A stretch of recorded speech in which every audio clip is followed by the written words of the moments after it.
Bueno, pois vou presentar por orden alfabético as tres persoas que hoxe temos aquí. Temos moito talento na mesa.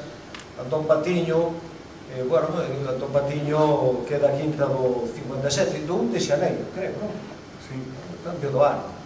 Que é un dos grandes pintores de Galicia, dos grandes artistas, que acaba de escribir, se non hai moito no Castro, un verdadeiro libro grosso, documentadísimo sobre Lubrís, que ten o título Urbano Lubrís, Viaxe ao corazón do océano. Casi a vista demasiado da Coruña e a coherencia de Urbano Lubrís con relación a onde naceu.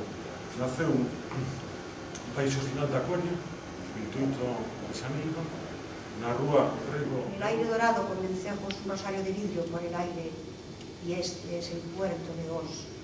Desde Marsella, Fronja y de Donegal arriba, ¿qué marino no cuenta sus horrores?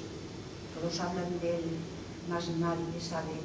A veces, en las noches del invierno con nieve y ron, cuando el oeste aúlla como delfín herido, alguien, temblando, dice su historia y todos se estremecen.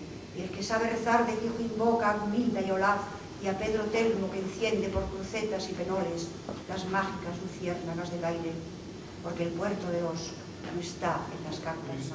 Persegue constantemente o de que é un pintor surrealista, non? E vimos antes con Antón que en realidade podía encadrarse máis na corrente do realismo máxico. Persegue-o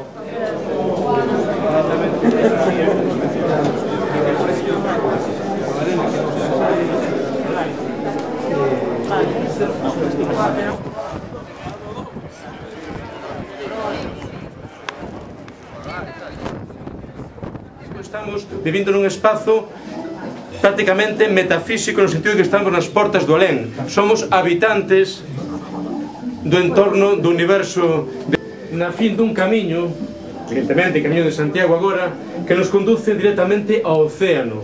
Océano como sinónimo de as torres de Santiago de Santa María, que servían de guía de entrada aos mariñeiros, e logo xa nunha perspectiva imposible, como reivindicando esa cidade atlántica, este mar de Artabria que vai dende Cabo Prior ata Sisargas, o mar de María Antonia, como chaman os vellos mariñeiros. Aí está Prior claramente representado en unha perspectiva imposible, porque está chegou outra vez o mar maior na figura das Sisargas, algo radicalmente fermoso.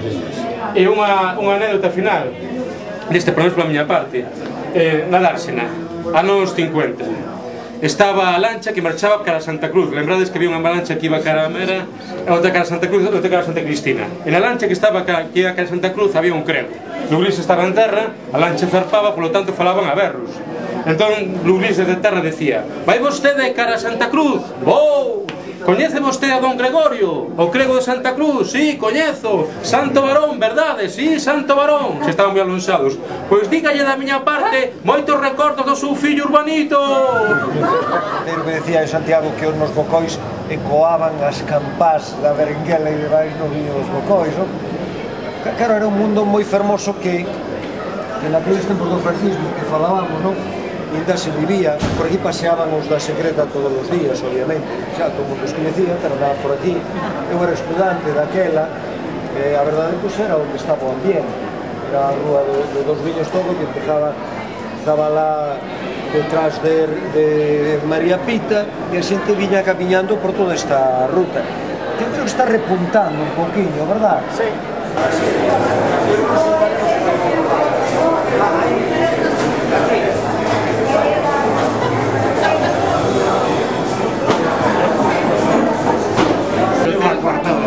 E o ter o mar da Coruña aquí ás costas, pois xorde a necesidade de falar da Illa do Boi, da Illa da Vaca, do Becerro, do Becerriño, do Xogadoiro, dos coitelos de terra, dos coitelos de mar, do Grelle, da Zambela, da pedra meneadoira que se move cos tombos do mar. E non estou falando de rochas da Costa da Morte, que podería, estou falando de rochas do mar da Coruña que temos diante de nós e que non coñecemos ni siquiera o nome. Oxalá que esta iniciación cristiana sirva para que poñamos en valor. Si hai que recollelo todo. Non, recollelo, compartilo e ser felices, claro.